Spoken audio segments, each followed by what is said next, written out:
મારા સાથી વક્તા માનનીય કીર્તિદાબેન, આદરણીય સતીશભાઈ વ્યાસ સાહેબ, પરિષદના પ્રમુખ હર્ષદભાઈ, મહામંત્રી સમીરભાઈ, મધુસૂદનભાઈ, આપ સૌ મિત્રો.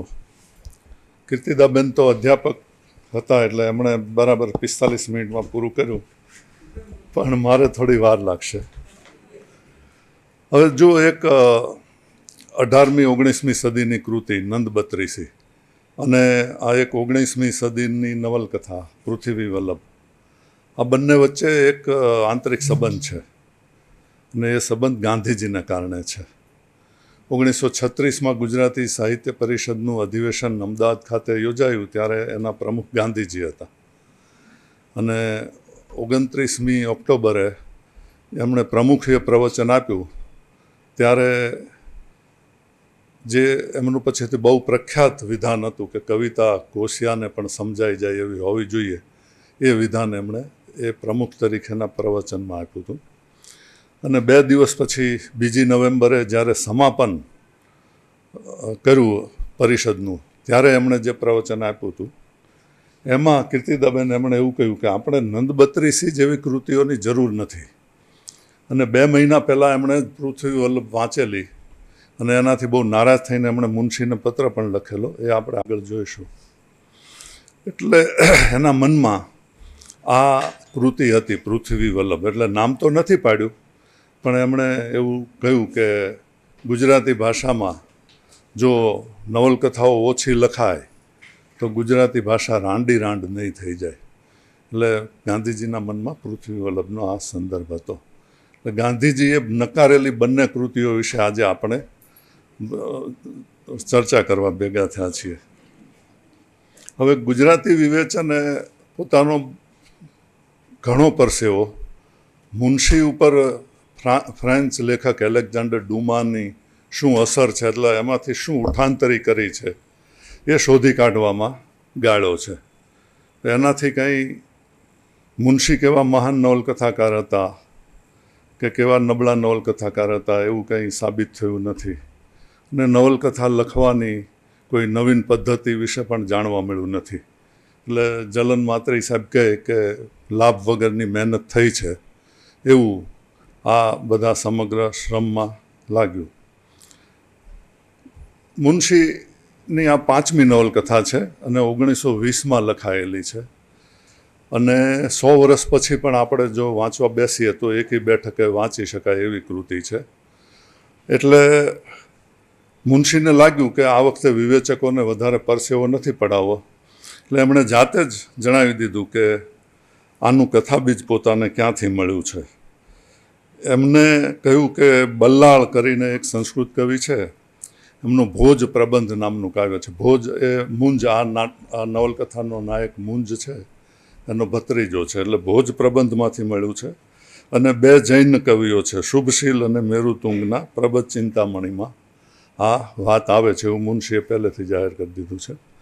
એમાં પ્રબંધ ચિંતામણીમાં એક વાત નવી એ ઉમેરાય છે કે તૈલપ રાજાની બહેન છે એ મુંજની જ્યારે કેદમાં હોય છે ત્યારે એની સેવા ચાકરી મળવા ધ્યાન રાખવા જતી હોય છે અને એ દરમિયાન ભોજ મુંજને નસાડી જવા માટે એક સુરંગ એની જે કોટડી હોય છે કેદની ત્યાં ગાળે છે અને ભોજ મૃણાલને કહી દે છે કે હું નાસી જવાનો છું ને મૃણાલ એના ભાઈને કહી દે છે કે આ નાસી જવાનો છે. એટલે એને દેહાદંડની સજા આપે છે. હાથીના પગ નીચે કચડીને મારી નાખવાની આપણે આગળ જોઈશું. પણ ઇતિહાસમાં આ વ્યક્તિ મૃણાલ નામની કોઈ વ્યક્તિ થઈ હોય એવા પુરાવા નથી, એટલે કવિની કલ્પના છે. પણ પૃથ્વી વલ્લભનો જે નાયક છે મુંજ, એ ઐતિહાસિક વ્યક્તિ છે. એનું શાસન વિક્રમ સંવત 1029થી 1047 સુધી હતો. એ પરમાર વંશનો માળવાનો રાજા હતો. કાવ્ય પ્રેમી હતો, રસિક હતો, વિલાસી હતો. ગાંધીજીને એ મૂળ વાંધો આ હતો કે હવે વિલાસની કથા શું કરવા લખવી જોઈએ. એટલે હવે આટલી ઐતિહાસિક વિગત કહ્યા પછી હું નવલકથાનો સાર તમને કહું છું. જુઓ, તેલંગણમાં તૈલપ બીજો રાજા હતો અને માળવામાં મુંજ રાજા હતો. એ બંને વચ્ચે લડાઈઓ થયેલી એકથી વધારે વાર. ત્યારે 16 વાર તૈલપને હરાવેલો મુંજે અને પકડીને એક સામાન્ય સામંતની જેમ એની પાસે સેવા ચાકરી કરાવેલી અને પછી છોડી દીધેલો. એટલે તૈલપની મોટી બહેન મૃણાલ, એના મનમાં એવું હતું કે મારો ભાઈ મુંજને હરાવે અને પોતાની હારનો બદલો લે. તો છેલ્લે જે લડાઈ થાય છે એમાં મુંજ હારી જાય છે અને એને કેદ કરી અને તૈલપ છે એ પોતાની નગરીમાં લાવે છે. હવે આ તો હારેલો રાજા હતો, એટલે લોકોની સમક્ષ એને બેડી પહેરાવીને આખા નગરમાં ફેરવે છે, જો મેં આના ઉપર વિજય મેળવ્યો. હવે આ એટલો પ્રતાપી રાજા હતો કે રાજમહેલની સ્ત્રીઓને પણ ઈચ્છા થઈ કે મુંજ કેવો છે એ આપણે જોવા જઈએ. એટલે બધી સ્ત્રીઓની ઈચ્છા થઈ. એમાં તૈલપની વિધવા મોટી બહેન મૃણાલવતી છે, એણે કહ્યું કે એમાં મુંજમાં તો શું જોવું, એ જ હાડકાનો માળો, એ જ ચામડું, એ જ નરકની બનેલી દેહ, એવું એણે કહ્યું. પણ બધી રાજમહેલની સ્ત્રીઓએ કહ્યું કે ના, એ તો બહુ રૂપાળો છે, આપણે જોવા જવું જોઈએ. એટલે કે રૂપ રૂપ આ શું ગાંડા કાઢો છો, સીધાને ચીબા નાકમાં શું ફેર. આ બધું મુનશીના સંવાદો હવે હું તમને સંભળાવીશ.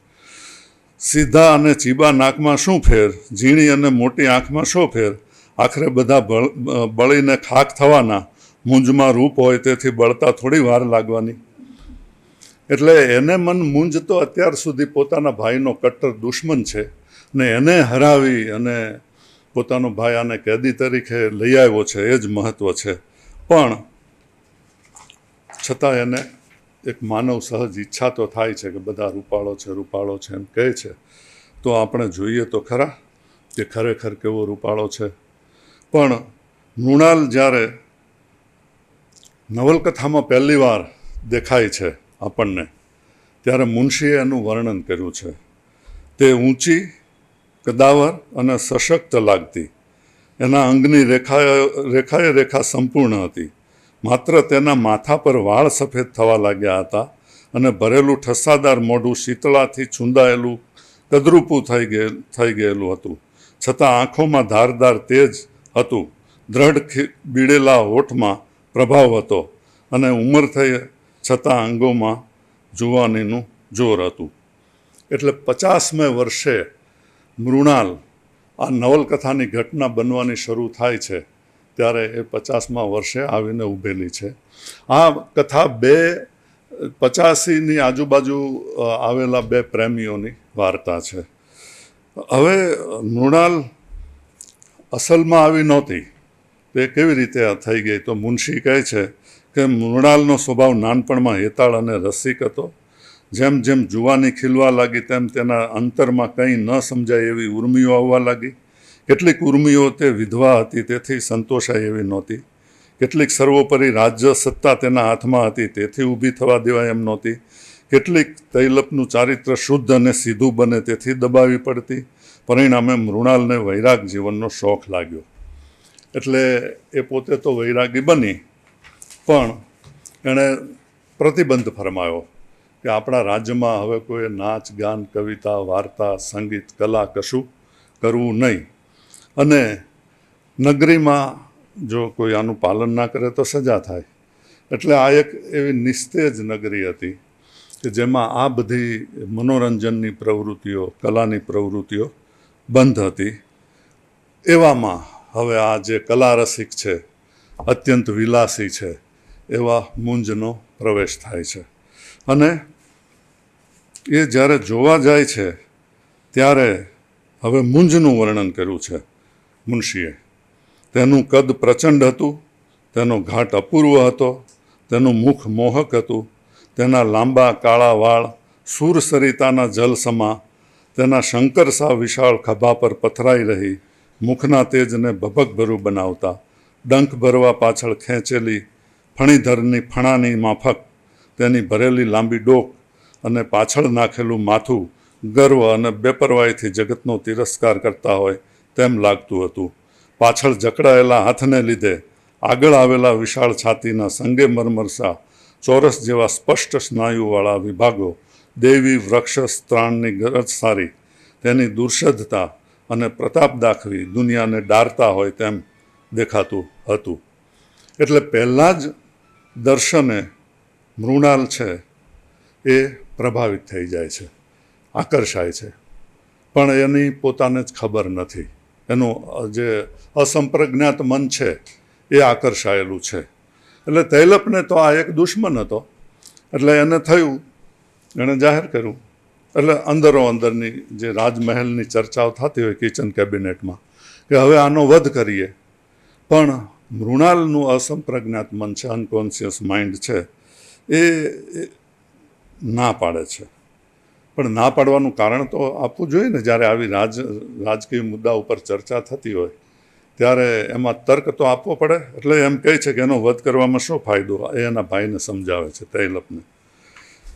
તેનું મોટું પહાડ જેવું શરીર હીણું થઈ જાય, તેની આંખો નિસ્તેજ બને અને મોઢા પરનું હાસ્ય દીનતા આવે એવું બને, અને તારી મહેરબાની યાચતા યાચતા એની જીભ ઘસાઈ જાય, એનો ગર્વ ગળી જાય, ત્યારે 16 વખત તને ખવડાવેલી હારનો બદલો વળે. આ વાત તો બરાબર છે, આ તો તાર્કિક વાત છે. પણ પછીથી મૃણાલ એમ કહે છે કે સામાન્ય વાત કરતી હોય એવી શાંતિથી મૃણાલે ભયંકર વાક્યો ઉચ્ચાર્યા. અને એ શું કહે છે કે હવે આપણે આને સુધારીએ મુંજને. એટલે કે સાંજે હું એને મળવા જઈશ. એટલે રાજકેદીને મળવા તૈલપ જેવા રાજાની બેન જાય નહીં, પણ આ એનું એક અજ્ઞાત મન એને આ તરફ સંકોરે છે. અને એને તો એવું હતું કે મુંજને તો જાહેરમાં એવું બતાવતી હતી કે એને છૂંદી નાખવો છે, એને હરાવી દેવો છે. પણ માણસનું મન જે રીતે પોતાની જાણ બહાર કામ કરતું હોય છે એ રીતે એ એને મળવા જાય છે. એને એમ કે આ હારી ગયેલો છે, બેડી પહેરાવેલી છે, એટલે થોડો નિરાશ થઈને બેઠો હશે. પણ મુંજ તો અલમસ્ત આનંદમાં બેઠો છે અને રસિક પુરુષની જેમ એને કહે છે કે આવો, આવ્યા છો તો તમારું રૂપ તો જોવા દો, મેં તેના તો ઘણા વખાણ સાંભળ્યા છે. એટલે મૃણાલ કહે છે, રાક્ષસ, તું જાણે છે તે શા પાપ કર્યા છે? મારે મન ફાવતું મેં સદા કર્યું છે, એમાં પાપ શું? મૃણાલ ગૂંચવાઈ ગઈ. અને સ્વચ્છંદ આચરવું એને મન પાપ હતું.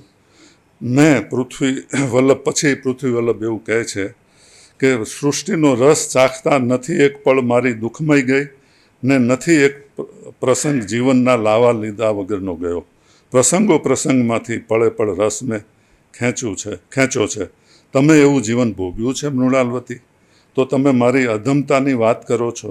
જ્યારે એ રસ ચૂસવાની શક્તિ જશે ત્યારે તો વાત જુદી છે, પણ જ્યાં સુધી છે ત્યાં સુધી તો હું પૃથ્વીનો વલ્લભ જ છું. એટલે મૃણાલ કહે છે કે તું મને વશ કરવા માગે છે? તો મુંજ કહે કે ના, તમે વશ થવા આવ્યા છો. હવે આ તમે એક ભૂલ કરી નાખી છે. હવે તમે જેવા છો એવા રહેવાના નથી અને તમારે મારી પાસે આવવું પડશે. એટલે મૃણાલ ગૂંચવાય છે અને વધારે એની સાથે માથાકૂટ કરે છે. ત્યારે પૃથ્વી વલ્લભ કહે છે કે તમે મારાથી આકર્ષાયા છો, ઘણી સ્ત્રીઓ આકર્ષાય છે, એનું કારણ તમે જાણો છો હું કોણ છું? પછી એ પોતાનો ઇતિહાસ કહે છે કે મારી કથા તમે ક્યાં જાણો છો? કોઈ અનાથનો ત્યાગેલો છોકરો છું. આજે પૃથ્વીનો વલ્લભ છું. મને સિંહણોએ દૂધ પાયા છે, ગજરાજોએ પવન નાખ્યો છે. મેં ભીખ માગી છે અને સિંહાસનો દાનમાં દીધા છે. મેં દુખિયા માટે દેહ આપી છે અને સુખિયાના દેહની કચરો કરી છે. મેં રમણીઓના રસ ભંડારો લૂંટ્યા છે અને લક્ષ્મી સમાન લલિતાઓનો શિરચ્છેદ કર્યો છે. શ્રુતિ વાક્યનો પાઠ કરતા દેવને પણ દુર્લભ એવી તપશ્ચર્યા આદરી છે અને શૃંગાર સૂત્રોને ગુંજતા બીભત્સ રસને પણ સાક્ષાત્કાર કર્યો છે. હવે શું બાકી રહ્યું? હવે જે જીવવાનું છે, જે જીવનનો લાવો લૂંટવાનો છે, એ તો તમારે લૂંટવાનો છે. એટલે મૃણાલ ગુસ્સે થઈને કહે છે, ચાંડાલ, નફટ, લંપટ, કાલે સવારે જોજે. તો મુંજ કહે છે, ઠીક, કાલે સાંજે તમે જોજો. એટલે કે કેમ? કે તમે પાછા ફરીથી મને સાંજે મળવા આવવાના છો, હું તમારી રાહ જોઈ. એટલે મૃણાલના જિંદગીમાં આ પ્રકારનો સામનો કદી થયો નહોતો, કારણ કે મૃણાલ વૃદ્ધાવસ્થાને આરે ઉપેલી ઉગ્ર તાપસી, તરફડતી, ધ્રુજતી, નાસી જવાની ઈચ્છાથી કાંપતી આનંદની એક અવધિ અનુભવી રહી. એ બીજી વાર મળવા જાય છે ત્યારે આ વાત આખી આગળ વધે છે અને છેવટે મૃણાલ છે એ મુંજની સાથે સંવનન કરે છે. બપોરે ચર્ચા થતી હતી ત્યારે મારી દીકરી કહેતી હતી કે આ મૃણાલ મુંજને આ રીતે વશ થઈ જાય એ કંઈ મગજમાં ઉતરતું નથી. એટલે મુનશી સામે જે બે આક્ષેપો છે એમાંથી એક આક્ષેપ તો આ ડૂમાવાળો છે અને બીજો એમાં સ્ત્રી અને પુરુષોના સંબંધમાં સ્ત્રી હંમેશા નમતી આવે એવો એક આક્ષેપ છે. પણ એમાં આપણે જતા નથી. મુનશીની બીજી લાક્ષણિકતાઓ મારે બતાવવી છે. એટલે છેવટે બંને પ્રેમીઓ વિચાર કરે છે કે હવે આપણો પ્રેમ લાંબો ટકે એના માટે શું કરવું. તો મુંજ એને કહે છે કે એક કામ કરો, તમારા ભાઈ તેલપને મારી નાખો અને તમે ગાદી ઉપર ચડી બેસો. એટલે હું અવંતી નગરીનો રાજા અને તમે તેલંગણના રાજરાણી, પછી આપણું જીવન સુખમય વીતે. પણ મૃણાલ પ્રેમમાં તો ગાંડી છે પણ એમ કરવા તૈયાર નથી. એટલે એને મૃણાલને એકદમ ઉમળકો આવ્યો. તેણે મુંજના બે હાથ પકડ્યા અને કે પૃથ્વી વલ્લભ, તમે મને ગાંડી કરી નાખી છે, બોલો શું કરું? મારા ભાઈને મારાથી નહીં મરાય, પણ અવંતી જઈએ. હવે અવંતી કેવી રીતે જવાનું છે? કે જે કોટડીમાં મુંજને કેદ પકડ્યો છે એ કોટડીથી ગામની બહાર સુધીની એક સુરંગ મુંજના ભત્રીજા ભોજે અને એના સૈનિકોએ બનાવેલી છે. એટલે એક સંદેશો પહોંચી ગયો છે કે આજે રાત્રે આ ભોજ અને એના સૈનિકો તમને લેવા આવશે અને આપણે નાસી છૂટવાનું છે. હવે મુનશીએ બીજી એક કથા ઉમેરી છે અને એ વિલાસ નામની 15-16 વર્ષની યુવતીની છે. એ તૈલપનો ખંડિયો રાજા, એનું હું નામ કહું છું, ખંડિયો રાજા છે એની કુંવરી છે અને એને તૈલપના કુંવર સાથે પરણાવવાની છે. આ બધો કારોબાર હાથમાં લીધો છે મૃણાલે. એટલે વિલાસ તો યુવાનીમાં છે છતાં એને સાધ્વી બનાવવાની હોય એ પ્રકારે એનો ઉછેર થઈ રહ્યો છે. એટલે મૃણાલ વિલાસને એક નાની મૃણાલ બનાવવા ધારે છે. એટલે આ એક જેને કહેવાય ને સાથોસાથ સમાંતરે કથા ચાલે છે અને બંને કથાઓનો કરુણ અંત આવે છે. કારણ કે મૃણાલ અને મુંજ બંને નક્કી કરે છે કે ભાઈ આપણે નાસી છૂટીશું.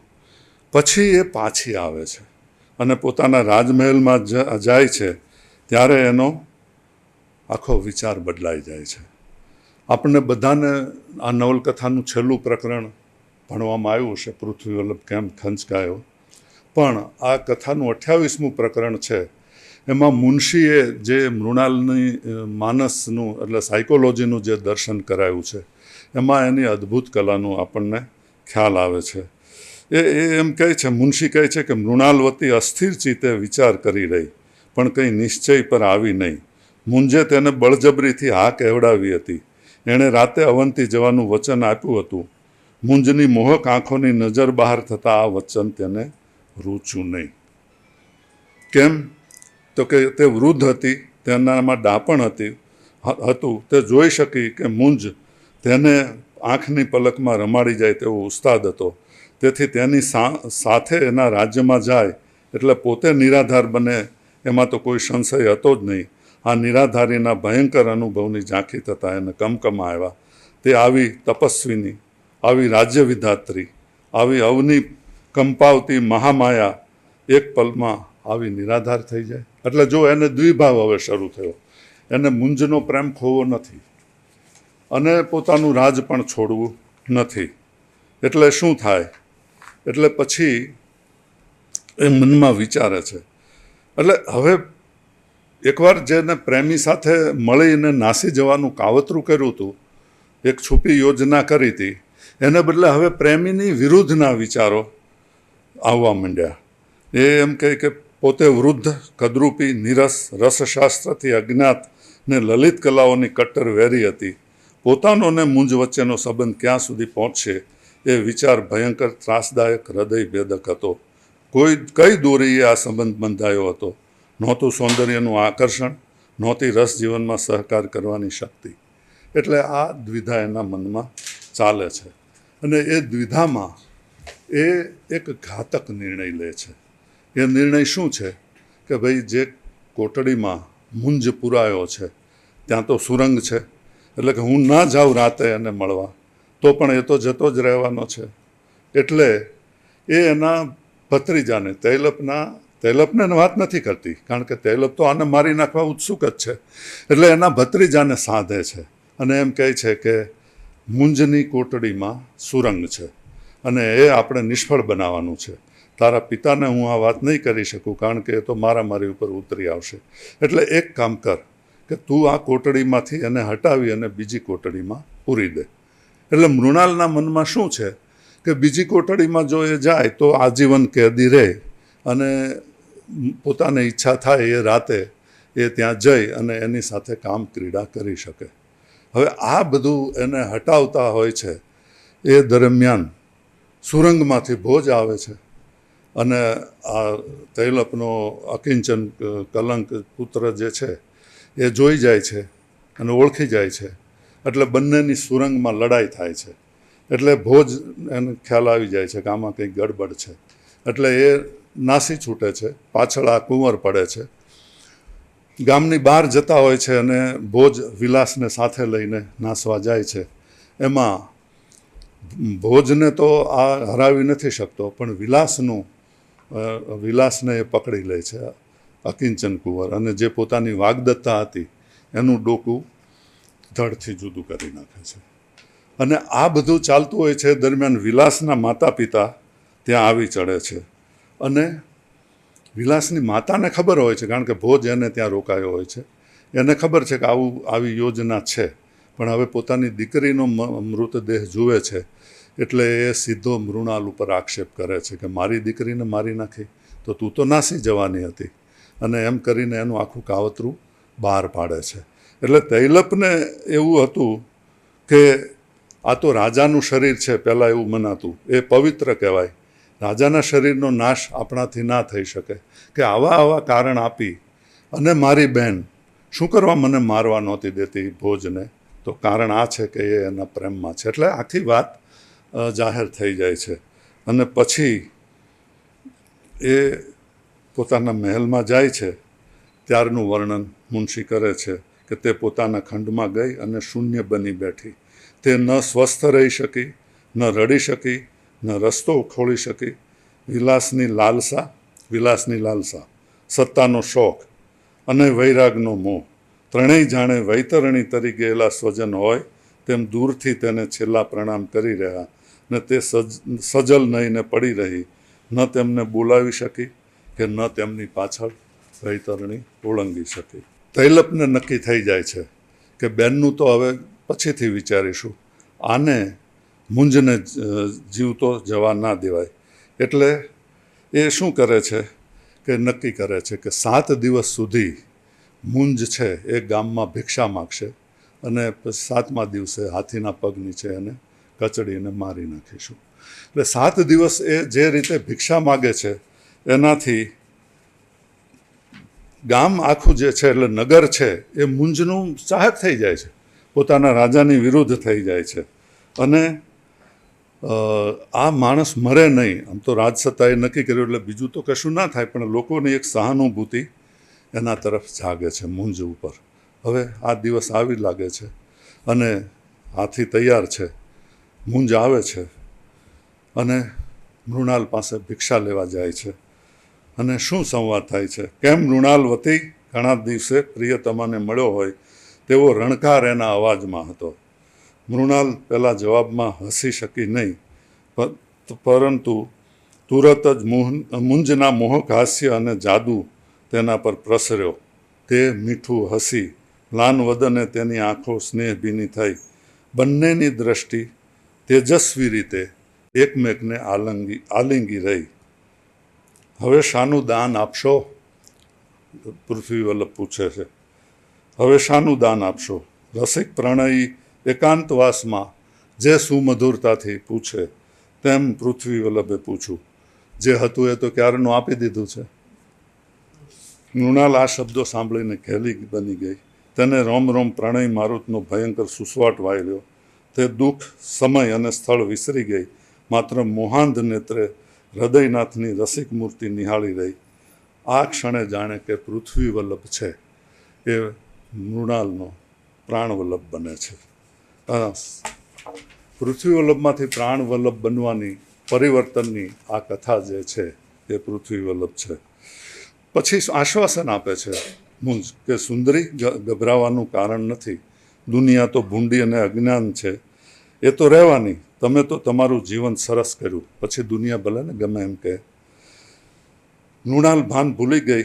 નગરજનોનું, લોકલાજનું, ભિક્ષા આપવાનું પાત્ર હાથમાંથી ફેંકી દીધું અને મુંજને બેડીવાળા પગે વળગી પડી. કહ્યું કે ક્ષમા કરો મહારાજ, પૃથ્વી વલ્લભ, મેં તમને જીવતા માર્યા. હવે તૈલપનાથી રહેવાતું નથી, એટલે એ બળપૂર્વક મુંજની પાસેથી મૃણાલને અળગો કરે છે. અને એ ક્ષણે મુંજ છે એ તૈલપને સંભળાવે છે. આ સંવાદ આપણા હર્ષદભાઈને બહુ પ્રિય છે, વારંવાર કહેતા હોય છે. મૂર્ખ, કંઈ નજરે સૂજે છે? અવંતીના સિંહાસન પર સિંહ સમો મારો ભાણેજ ગરજે છે અને સ્યુન દેશમાં ભિલ્લમ મારું વેર વાળવા તલસે છે. તારી બહેન અને તારી પ્રજા તારી નથી રહી, મારી બની છે. વિજય કોનો, તારો કે મારો? પણ અંતે તો જે થવાનું હોય એ થાય. મુંજ હાથી પાસે જાય છે અને ક્ષણવાર ખંચકાઈને ઊભો રહી જાય છે. એટલે તૈલપને એમ થાય છે કે બી ગયો. એટલે કહ્યું, કેમ ડરી ગયો? એટલે મુંજ જવાબ આપે છે કે પૃથ્વી વલ્લભ ગભરાય તો પૃથ્વી રસાતાળ જાય. ગાંડા, એ તો માત્ર એક વિચાર આવ્યો, એટલો જ. શું વિચાર આવ્યો? હવે સંસ્કૃત શ્લોક બોલે છે જેનો અર્થ થાય કે હું મરી જઈશ તો લક્ષ્મી તો ગોવિંદને ત્યાં જશે, એટલે વિષ્ણુને ત્યાં જશે. કીર્તિ છે એ વીરોને ત્યાં જશે, પણ યશના પુંજ મુંજરાજ મરતા બિચારી સરસ્વતી નિરાધાર થઈ જશે. એટલે મરણમાં પણ એની આ ખુમારી છે. અને મુનશી છેલ્લે આ 3 વાક્યો લખીને કથાની સમાપ્તિ કરે છે કે લોકોમાં હાહાકાર થયો. મૃણાલવતીની કારમી ચીસ ગગનને ભેદી રહી. મુંજ હાથીના પગ તળે અદ્રષ્ટ થઈ ગયો હતો. હાથીએ પગ મૂક્યો, ભાર દીધો, કચરાવાનો અવાજ થયો ને તેણે પગ ઊંચકી લીધો. જમીન પર પૃથ્વી વલ્લભનું શબ છુંદાઈને રોટલો બનીને પડ્યું હતું. આ કથાનો અંત છે.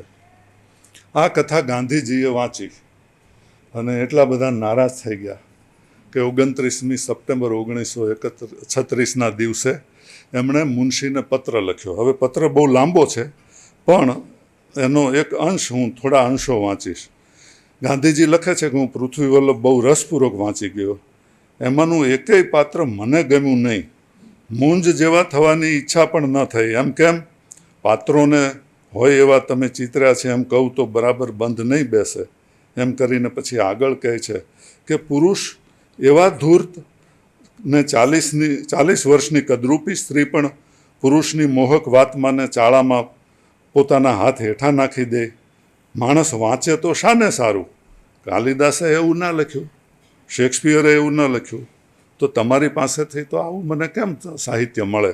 એવું એમનો આક્ષેપ હતો. અને છેલ્લે ગાંધીજીએ લખ્યું કે થોડોક વિનોદ કરી લઉં. તમે છેલ્લે એવું લખ્યું છે કે મૂંઝનું શબ હાથીના પગ તળે ચૂંદાઈને રોટલો બની પડ્યું. રોટલો શબ્દ તો સારો લાગે છે, પણ શરીર રોટલો બની શકે એ વિચાર્યું છે?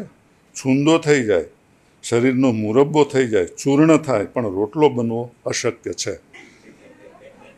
લા ગાંધીજીની અંદરનો વિવેચક. પછી એણે કહ્યું બાપુના આશીર્વાદ, અને કહ્યું કે જવાબ લખજો પણ નિરાતે લખજો. એટલે મુનશીએ પછી 10-15 દિવસ પછી જવાબ લખ્યો. મારા સ્વભાવે સાહિત્ય સર્જનનો જુદો માર્ગ બતાવ્યો છે. હું સાહિત્ય માટે ઉપયોગિતાનું ધોરણ સ્વીકારી શક્યો નથી.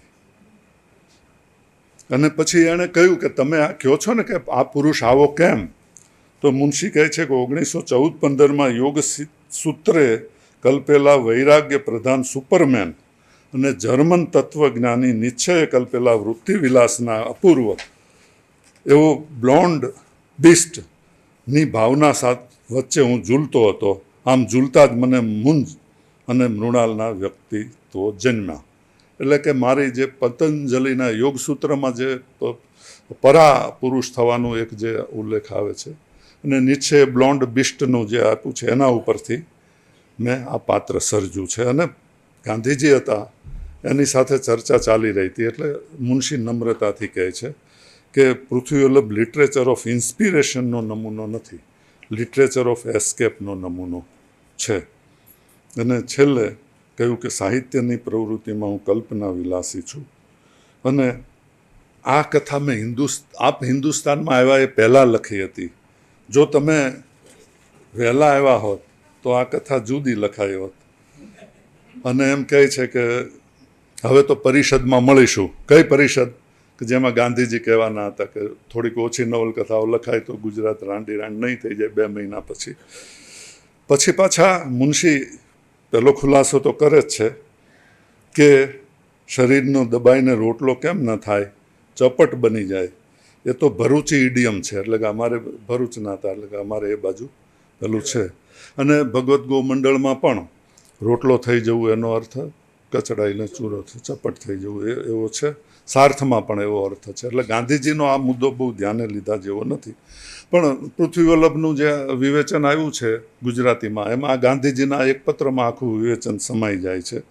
પણ હવે જે મારા નિરીક્ષણો છે હું તમને કહું છું કે ઇતિહાસની પૃષ્ઠભૂમિને જો થોડી ઝાંખી કરીને જોઈએ તો આ એવા 2 પ્રેમીઓની ટ્રેજેડી છે કે ગુજરાતીમાં પન્નાલાલની મળેલા જીવ નવલકથાનો જોટો એક ખાલી પૃથ્વીવલ્લભમાં જળાય. આ 2 જ નવલકથાઓ એવી છે કે જે પ્રેમીઓના ટ્રેજિક અંતને આપણને કાયમી યાદ રહી જાય એ રીતે ચિતરે છે.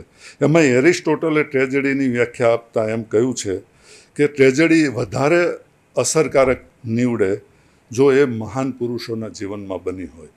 એટલે અત્યારે આપણે જતા હોઈને રસ્તા ઉપર કોઈ માણસ મરેલો જોઈએ, એને બદલે કોઈ પ્રભાવી પુરુષનું અવસાનના સમાચાર આપે તો આપણા હૃદયમાં વધારે દુઃખ થાય. એટલે આ કથા છે ને એ શેક્સપિયરે રોમિયો અને જુલિયટમાં એક મહાવરો વાપર્યો છે, સ્ટાર ક્રોસ્ડ લવર.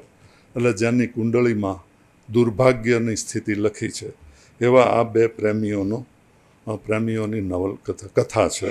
અને આપણને આ નવલકથા વાંચ્યા પછી કીર્તિદાબેને કહ્યું તો એમ કેથાર્સિસનો અનુભવ થાય છે. અને કેથાર્સિસ એટલે તમારી લાગણીઓ છે શાંત થાય અને નિસ્યંદિત થાય. કારણ કે આમાં જે અંડરલાઈન કર્યું છે મુનશીએ એ વાત એ છે કે આ બંને પ્રેમીઓ કેવા છે. મુંજનો આ છેલ્લો પ્રેમ છે, પછી તો એને જીવનમાં પ્રેમ મળ્યો નહીં. અને મૃણાલવતીનો 50મે વર્ષે થયેલો આ પહેલો પ્રેમ છે. અને એ પણ 2 રાતનો જ પ્રેમ છે. એટલે જે સ્ત્રી 50 વર્ષ પછી પ્રેમ પામે અને 2 રાત માટે જ પ્રેમ પામે તો એને સ્ટાર ક્રોસ લવર ન કહીએ તો શું કહેવાય. ને વધુ નોંધવા જેવું એ વાત છે કે રાજા તૈલપની એ મોટી બહેન હતી. તૈલપ તો નામનો જ રાજા હતો, શાસન તો મૃણાલનું ચાલતું હતું.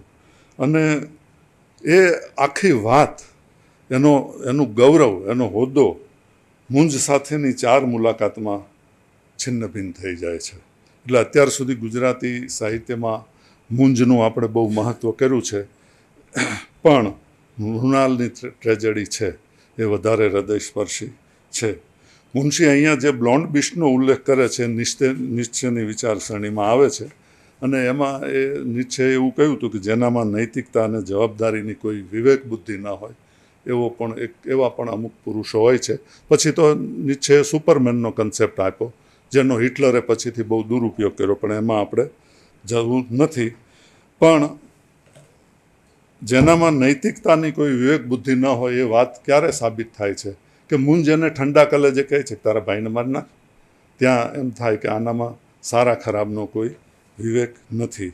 એટલે પણ છતાં મુનશી એનામાં માનવતાની એક નાનકડી રેખા મૂકી છે, પ્રેમીની એક રેખા મૂકી છે કે પહેલી રાત્રે જ્યારે ભોજ એને કહેવા આવે છે કે આપણે હવે નાસી જઈએ, ત્યારે એમ કહે છે કે નહીં, મૃણાલવતીને લઈને જઈશું. હવે મુનશીએ અનેક વાર કદરૂપી, ઘરડી એવા શબ્દો વાપર્યા છે. એ ભાવ મુંજનો પણ હશે, પણ છતાં આવી હોવા છતાં એના મનમાં જે અત્યાર સુધીની સ્ત્રીઓ સાથે એણે જે સંવનન કર્યું એમાં મૃણાલને એક જુદી કોટીમાં મૂકી છે, અને એટલે એ એક પ્રેમી તરીકે કહે છે કે એના લીધા વગર નાસી ન જવાય. શેક્સપિયરના વિવેચકોએ રોમિયો જુલિયટ નાટકનું જે વિવેચન કર્યું છે એમાં એક બહુ રસપ્રદ મુદ્દો કર્યો છે કે જુલિયટ પહેલી વાર સ્ટેજ ઉપર આવે છે ત્યારે એ 13 વર્ષની, આમ ટીનેજર માંડ કહેવાય એવી કિશોરી છે, માનો ને. અને 5 દિવસનો આ ટ્રેજડીનો સમય છે, અને 5મા દિવસે જ્યારે જુલિયટનું મરણ થાય છે ત્યારે વિવેચકો લખે છે કે 26 વર્ષની કોઈ મેચ્યોર કન્યા હોય એ પ્રકારનું આખું શેક્સપિયરે એના વ્યક્તિત્વનું પરિવર્તન બતાવ્યું છે. તો મુનશીની જે મૃણાલ છે એ જ્યારે કથામાં પહેલી વાર દેખા દે છે ત્યારે 50 વર્ષની હોય છે, પણ 4 મુલાકાતોમાં મુંજના પ્રેમને લીધે એ 16 વર્ષની તરુણી હોય એવો એમનો પરિવર્તન બતાવ્યું છે. એટલે આ મુનશીની કલમની તાકાત છે. બીજું નાટક એક યાદ કરી લઈએ, અને એ છે એન્ટની એન્ડ ક્લિયોપેટ્રા. એમાં શેક્સપિયરે પ્રશ્ન પૂછ્યો છે કે જો તમારો પ્રેમ વાસનાથી શરૂ થયો હોય, તમારા પ્રેમના કેન્દ્રમાં ફક્ત અને ફક્ત શરીર હોય, તો કદી તમને શુદ્ધ પ્રેમનો અનુભવ થાય? તો શેક્સપિયરે કહ્યું કે થાય. એમ કરીને એને એન્ટની અને ક્લિયોપેટ્રાની ટ્રેજડી લખી છે. મારી આપ સૌની વિનંતી છે કે જો આ પ્રકારના સાહિત્યમાં તમને રસ હોય તો એક અદ્ભુત ટ્રેજડી છે. અને મુનશીએ પણ કહ્યું કે હા થાય. મુંજ અને મૃણાલ જેવા જો પાત્રો હોય તો શરીરથી શરૂ થયેલો પ્રેમ છે એ અંતે પ્લેટોનિક લવમાં પરિણમે છે. એ આ પૃથ્વીવલ્લભ જોતા ખ્યાલ આવે છે. પણ ટ્રેજડી શા માટે છે? તો એસી બ્રેડલે નામના એક મહાન વિવેચક છે જેણે શેક્સપિયરિયન ટ્રેજડી નામનું એક સુંદર પુસ્તક લખ્યું છે. એમાં ટ્રેજડીના નાયકની વ્યાખ્યા બાંધતા એણે કહ્યું છે કે નાયકના વ્યક્તિત્વમાં રહેલી ખામીને લીધે તે સ્વયંની ઉપર આફત અને વિનાશ નોતરે છે. આ ક્યાં લાગુ પડે છે? આ મૃણાલને લાગુ પડે છે કે પ્રેમી તૈયાર હતો, નાસી જવાની બધી જ તૈયારીઓ સાથે આખી યોજના ઘડાઈ ગઈ હતી, અને એના મગજમાં દ્વિભાવ આવે છે. તો આ એના વ્યક્તિત્વની અંદરની એક ખોટ છે કે કાં તો પ્રેમ કરો ને કાં તો શંકા કરો, કાં તો હૃદયથી વિચારો ને કાં તો મગજથી વિચારો. પણ પ્રેમી સાથે હો ત્યારે હૃદયથી વિચારો, અને એકલા પડો ત્યારે મગજથી વિચારો, તો એ તમારા વ્યક્તિત્વની ખામી કહેવાય.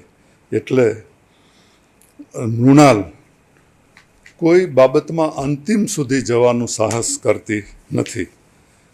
અહીંયા એક નવલકથાનું હું ઉદાહરણ આપું. જર્મન નવલકથાકાર હેનરીશ માનની નવલકથા છે પ્રોફેસર અનરેટ. એમાં એક પ્રોફેસરનું પાત્ર છે જે નૈતિકતાનું ખૂબ આગ્રહી હોય છે, અને એ જાણે છે કે અહીંયા આપણે ગામની બાજુમાં એક હલકી સ્ત્રીઓનો એક અડ્ડો આવેલો છે જ્યાં નાચગાન ચાલે છે. એટલે આ સાહેબ એને સુધારવા જાય છે. આપણે ત્યાં પિંજરા નામની શાંતારામે ફિલ્મ બનાવેલી આ નવલકથા ઉપર આધારિત હતી. હવે એ સુધારવા જાય છે દરમિયાન એ પેલી હલકી જેને સ્ત્રી ગણે છે એના પ્રેમમાં પડી જાય છે, અને છેવટે નોકરીમાંથી સસ્પેન્ડ થાય છે, ગામમાંથી લોકો કાઢી મૂકે છે, વિદ્યાર્થીઓમાં એની કોઈ આબરૂ નથી રહેતી, પણ એ પ્રેમ અને પ્રેમીને છેક સુધી છોડતો નથી. ક્યાં સુધી છોડતો નથી કે વર્ષો પછી ફરતા ફરતા પેલી સ્ત્રીનું ટ્રુપ જે છે એ જ ગામમાં, પ્રોફેસરના ગામમાં આવે છે, અને પ્રોફેસર હવે તો એવો પ્રતાપશાળી રહ્યો નથી, તો રંગલાનું પાત્ર ભજવવા પણ તૈયાર થાય છે. તો પ્રેમ તમે સમર્પણ કરો તો હંમેશા સફળ જ થાય એવું નથી, ક્યારેક અધોગતિ પણ તમારી નોતરે, પણ એ પ્રેમમાં એ પણ તૈયારી હોવી જોઈએ. એટલે